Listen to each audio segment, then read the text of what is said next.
महाराष्ट्रातल्या तमाम शिवप्रेमींच्या वतीने आणि शिवसेना उद्धव बाळासाहेब ठाकरेंच्या वतीने उद्या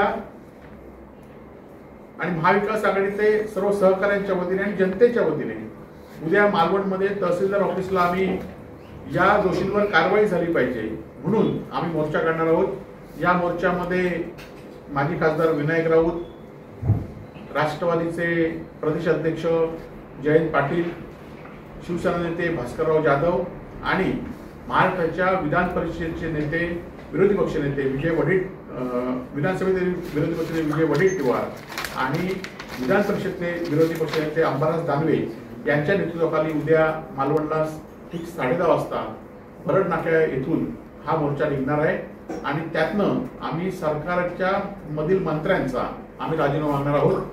त्याचबरोबर दीपक केसरकर यांनी जे आजचं स्टेटमेंट दिलं आहे ते अत्यंत अशोभनीय आहे, त्यामुळे या दीपक केसरकरांच्या वर सुद्धा कारवाई होईल अशी सुद्धा आमची मागणी आहे। बोलताना त्यांनी सरकारवर आरोप केले, त्याचप्रमाणे राजीनाम्याची देखील मागणी केली। यावर बोलताना नितेश राणेंनी मात्र अशा पद्धतीचे वक्तव्य करण्यापूर्वी लाज वाटली पाहिजे अशा पद्धतीचं वक्तव्य सतीश पाटील नाही म्हणूनच मगाशी मी सांगितलं की राणे कंपनी सगळ्यांवर आरोप करणार आहे। आज त्यांची तोंड कुठे शिवली आहेत काय, आज त्यांची तोंड गप्प आहेत काय, आणि निश्चितपणे हे जनतेला माहिती आहे यांची तोंड कशामुळे बंद आहेत। हा सगळा भ्रष्टाचारामध्ये भाजपच जबाबदार आहे आणि त्यामुळे त्यांची तोंड बंद आहे। साहेब, तुम्ही काल सार्वजनिक बांधकाम कार्यालयाची तोडफोड केली, त्या संबंधित तुमच्यावर आणि तुमच्यासह अन्य दोघांवर मालवण पोलीस स्टेशनमध्ये गुन्हा दाखल करण्यात आला। खरं तर शिवाजी महाराज ही आमची आणि महाराष्ट्राची अस्मिता आहे आणि त्यांच्या अस्मितेशी जर कोण खेळत असेल तर असे अनेक गुन्हे आम्ही घेण्यास तयार आहोत आणि अशा गुन्ह्याला आम्ही ही खेळणार नाही। खरं तर या सगळ्या प्रकाराला भ्रष्टाचारी बांधकाम खातच जबाबदार आहे म्हणून ते आम्ही फोडलं आणि बांधकाम खातच ह्या भ्रष्टाचाराला प्रमुख जबाबदार आहे। पण बांधकाम खातं तुम्ही म्हणताय जबाबदार आहे, पण बांधकाम मंत्री रवींद्र चव्हाण असं म्हणतायत की आमच्या कार्यालयात आमच्या विभागाचं यासंबंधी कुठलंच हे नव्हतं, सर्व काय ते नेव्हीवर ढकलतायत, त्यासंबंधी काय सांगा? खरं तर बांधकाम विभागाच्या या छत्रपती शिवाजी महाराजांच्या पुतळ्याच्या सुरुवातीपासूनच बांधकाम खात्याने भ्रष्टाचार केलेला आहे। 2.5-3 कोटीची कामं ही खरं तर त्या सुशोभीकरणाची एकाच ठेकेदाराला दिली पाहिजे होती। जो ठेकेदार नोंदणीकृत असला पाहिजे होता, जो ठेकेदार यामधला माहितीगार असला पाहिजे होता, परंतु ती कामं भाजपच्या बगलबच्च्यांना आणि रवींद्र चव्हाण बगलबच्च्या देण्यासाठी त्या कामाची विभागणी करण्यात आली। 25-25 लाखाची 7-8 कामं त्यामध्ये विभागण्यात करण्यात आली। सुशोभीकरणाची एका कामाची भिंत, दुसऱ्यामध्ये बुरुज, तिसऱ्या कामामध्ये दरवाजा, चौथ्या कामामध्ये लँडस्केपिंग, असा हा विभागणी करण्यात आली। त्यातनंच भ्रष्टाचार झाला आणि त्याचा शेवट आपटेपर्यंत झाला।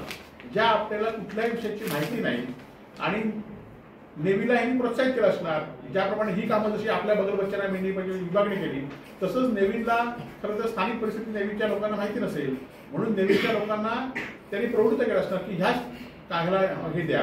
आणि त्यानंतर मात्र आपण बघितलं असाल की बांधकाम विभागाने आपण स्वतःहून अनेकदा पालकमंत्र्यांनी बांधकाम मंत्र्यांनी स्वतः अनेकदा आपला स्वतःचा सत्कार करून घेतलाय की हे काम चांगलं केलंय म्हणून, आणि आता मात्र ते त्यातनं पळ काढतायत। हे पूर्णपणे चुकीचं आहे आणि जनतेला ते माहिती आहे। सार्वजनिक बांधकाम मंत्री रवींद्र चव्हाण यांनी काल भेट दिली आणि त्यानंतर त्यांनी एक पत्र दाखवलं। त्या पत्रात त्यांनी असा उल्लेख केलेला आहे की 20 ऑगस्टला आम्ही नेव्हीला पत्र दिलं होतं आणि त्यामध्ये असा उल्लेख आहे की ते गन्स धरते। मग याबाबत जर आपल्याला माहिती होतं, महाराष्ट्राची अस्मिता असलेल्या महाराजांच्या पुतळ्यासंदर्भात असं काही घडणार असेल असं माहित असून सुद्धा दुर्लक्ष केलं असं वाटतं का?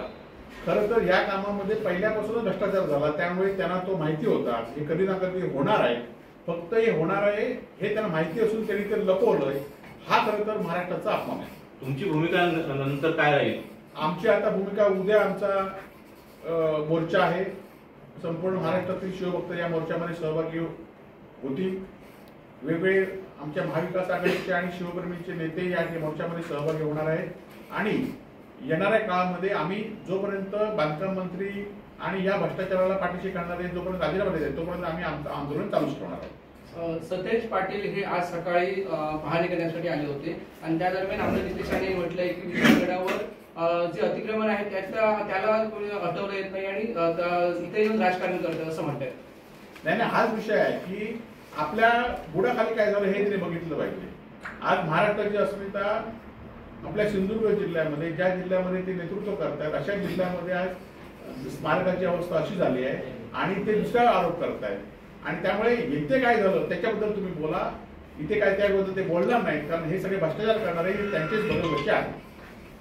उद्या मालवण बंदची हा कशी माहिती समोर येते, काय नक्की आहे? नाही, आता आम्ही उद्या मोर्चा काढण्याचं निश्चित केलेलं आहे. पोलिसांना आम्ही जशी हे दिलेली आहे, पोलिसांनी परवानगी पण दिलेली आहे. बंद हा शिवप्रेमी उत्स्फूर्त प्रतिक्रिया आहे. त्या संदर्भात उद्या काय समजेल. ताशी 45 किलोमीटर वेगाने वारे वाहल्यामुळे पुतळा पडल्याचा दावा केला जातो. मात्र मिळालेल्या माहितीनुसार काल मालवणात ताशी 26 किलोमीटर वेगाचे वारे होते. जर 45 किलोमीटर वेगाने जर वारे वाहिले तर मालवणात इतर ठिकाणी नुकसान का झालं नाही असा प्रश्न निर्माण होतो.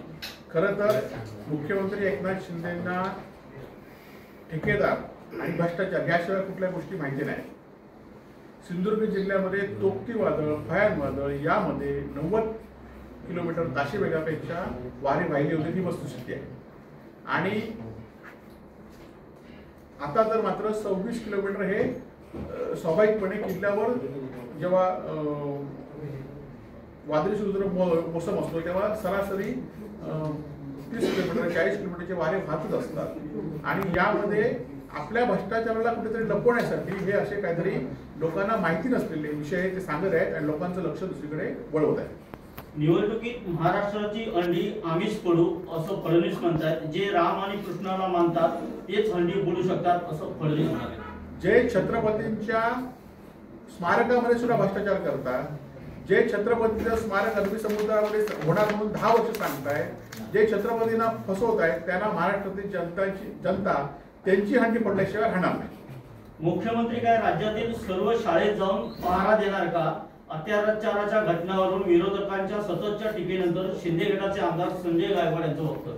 खरं तर संजय गायकवाड हे खोक्यांमुळे, गुजरातवरून आणि सुरतवरून आलेल्या खोक्यांमुळे उन्मत्त झालेले आहेत.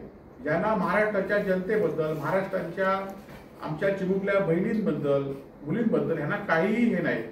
पैशापुढे मस्तावलेले आहेत आणि म्हणून ह्यांच्या अशा भावना होत आहेत. येणाऱ्या काळामध्ये त्यांची मस्ती ही महाराष्ट्रातील जनता त्यांना दाखवून देईल.